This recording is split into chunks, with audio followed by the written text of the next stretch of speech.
Hello everyone, नमस्कार, good morning. भारतीय students Ukraine क्यों जाते हैं मेडिकल पढ़ाई करने के लिए इतनी बड़ी संख्या में? ये एक बहुत ही अहम सवाल है और आजकल के जियोपॉलिटिकल कंटेक्स्ट में जब रशिया और यूक्रेन के बीच में जो क्राइसिस वॉर चल रहा है उसके हिसाब से आजकल ये जानना बहुत ज़रूरी है कि इतनी बड़ी संख्या में भारतीय स्टूडेंट्स यूक्रेन क्यों जाते हैं एमबीबीएस करने, यानी जो डॉक्टर की मेडिकल की जो पढ़ाई है उसको करने के लिए। जा काफ़ी समय से रहे थे और अगर हम देखें तो हो सकता है कि 20,000 के आसपास स्टूडेंट्स किसी भी समय यूक्रेन में अपनी एमबीबीएस की पढ़ाई कर रहे थे। तो क्यों, वाई? इस सवाल का आंसर जानने के लिए मैं 3-4 पॉइंट्स में आपको ये बातें समझाऊंगा, बहुत ही सरलता से, बहुत ही सिंपल तरीके से। तो शुरू करते हैं। जब भी कोई स्टूडेंट इंडिया में डॉक्टर बनना चाहता है उसके लिए उसको एमबीबीएस करना पड़ता है, जिसके लिए उसको एंट्रेंस एग्जाम क्वालिफाई करना पड़ता है, and that exam is NEET. NEET exam वो है जिसको हर किसी को लेना पड़ता है क्लास 12th में या क्लास 12th के बाद, और उसमें फिजिक्स, केमिस्ट्री और बायोलॉजी के जो पेपर्स आते हैं उसमें से स्कोर लाके मेरिट में आना पड़ता है अलग अलग कैटेगरीज के हिसाब से, और फिर काउंसलिंग में अपने पसंद के कॉलेजेस या जो नेक्स्ट अवेलेबल है उसमें कट ऑफ के बेसिस पे सीट्स आपको मिलती हैं।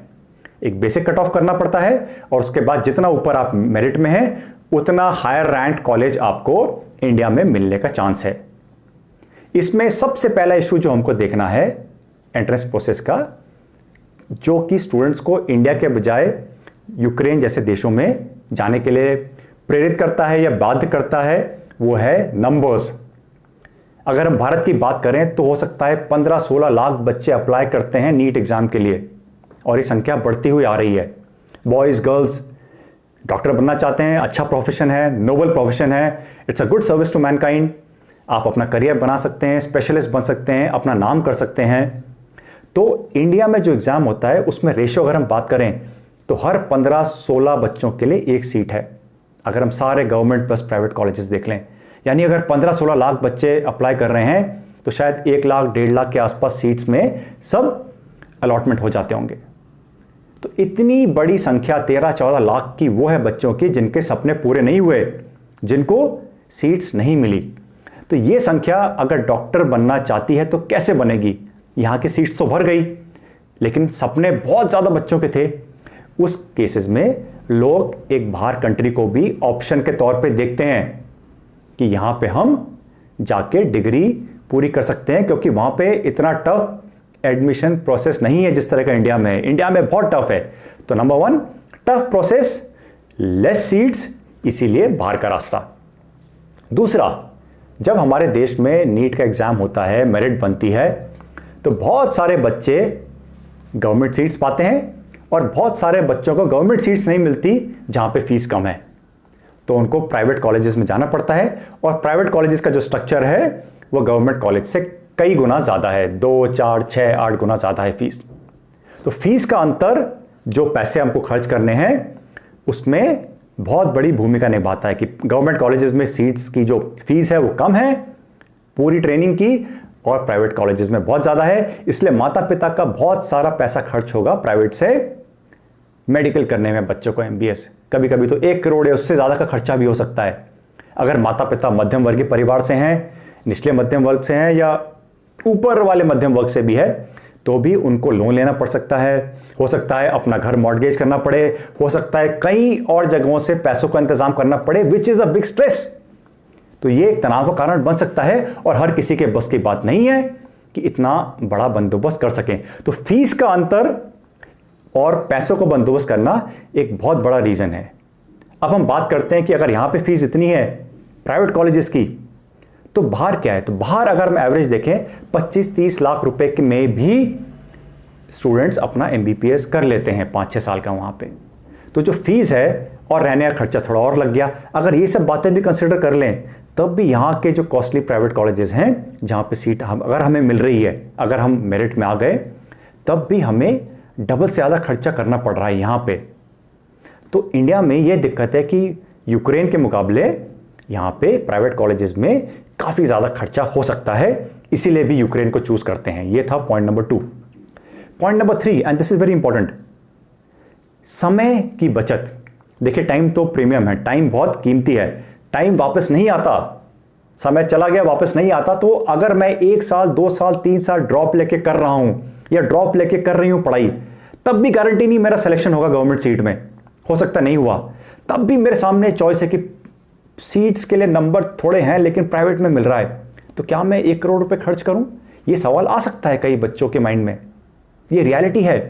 तो मैंने समय भी खोया और मुझे सीट भी मनपसंद नहीं मिली, तो चैलेंज हमारे लिए बढ़ जाते हैं। तो इस 1 2 3 साल के लॉस को बचाने के लिए लोग यूक्रेन जैसे देशों को सेलेक्ट करते हैं जहां पे मेडिकल इंफ्रास्ट्रक्चर है, कई सालों से बच्चे जाके पढ़ रहे हैं और उनका सिलेक्शन के लिए उनको 2-3 साल वेट नहीं करना पड़ता।